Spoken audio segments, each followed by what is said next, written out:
امر بالمعروف اور نہیں برائی سے روکنا، نیکی کی ترغیب ہے، ہمیشہ یہ کام کرتا ہے۔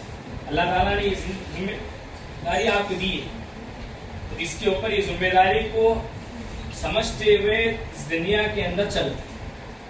کبھی غلط قدم اپنی زندگی کے اندر نہیں ہوگا، پریشانیاں آپ کی زندگی کے اندر آئیں گی، ٹینشن آپ کی زندگی کے اندر آئیں گا، کئی ایسے اوقات آئیں گے آپ کی زندگی کے اندر، پر اس گھڑی کے اندر سب سے پہلے آپ اللہ کو راضی، اللہ کی طرف رجوع ہیں۔ کبھی کوئی ٹینشن آپ کی زندگی کے اندر آیا تو آپ کے دوست کو نہیں بلانا، آپ کے ابا کو نہیں بولنا، سب سے پہلے آپ اللہ سے بات کریں۔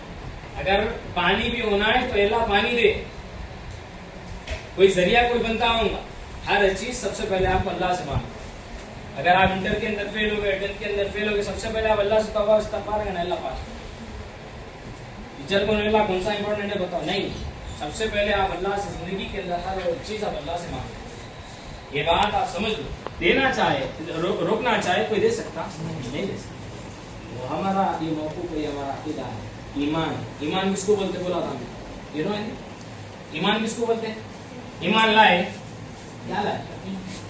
یقین، یقین کس کو بولیں گے؟ ایمان کا ایگزیکٹ ڈیفینیشن یہی ہے کہ بغیر دیکھے کسی چیز کو ماننا۔ آپ نے اللہ کو دیکھا؟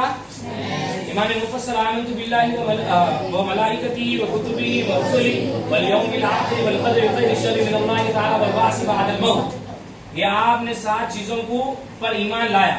اگر ان میں سے اگر کوئی شخص کہہ دے کہ میں یہ 7 چیزوں کو نہیں مانتا تو وہ کافر ہے۔ یہ 7 میں سے ایک چیز کو بھی بولتے کہ میں نبی کو نہیں مانتا، رسول کو نہیں مانتا یا فرشتوں کو نہیں مانتا، تو وہ انسان کافر ہے، وہ ایمان سے خارج ہوگا۔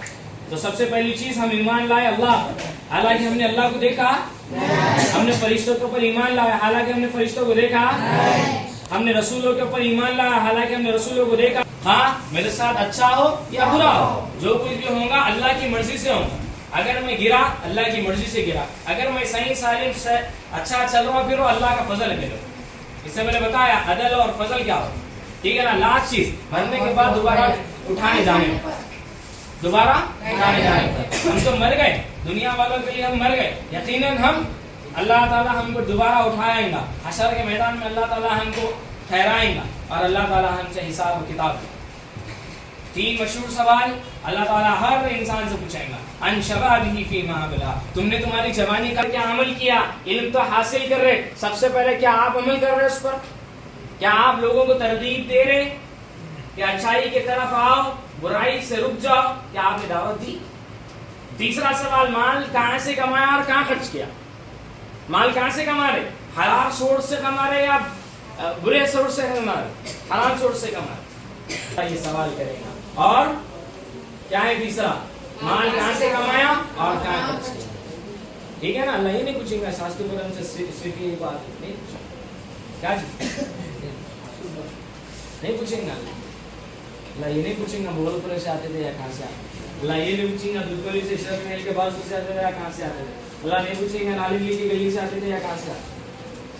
اللہ تعالیٰ ہمارے چہرے کو اور مال کو نہیں دیکھیں گے، اللہ ہمارے اعمال کو دیکھیں، اللہ ہمارے اعمال کو دیکھیں۔ کس کو دیکھیں؟ اعمال کو دیکھیں۔ کس کو دیکھیں گا؟ وہ اعمال کو دیکھیں۔ اس لیے ہماری زندگی کے اندر مال کی فکر نہ کریں، اعمال کی فکر، ٹھیک ہے نا۔ تو اللہ تعالیٰ سے دعا ہے کہ اللہ تعالیٰ مجھے اور آپ کو کہنے سننے سے زیادہ عمل کرنے کی توفیق دے۔ وآخر دعوانا ان الحمد للہ رب العالمین۔ جزاکم اللہ خیر۔ السلام علیکم ورحمۃ اللہ۔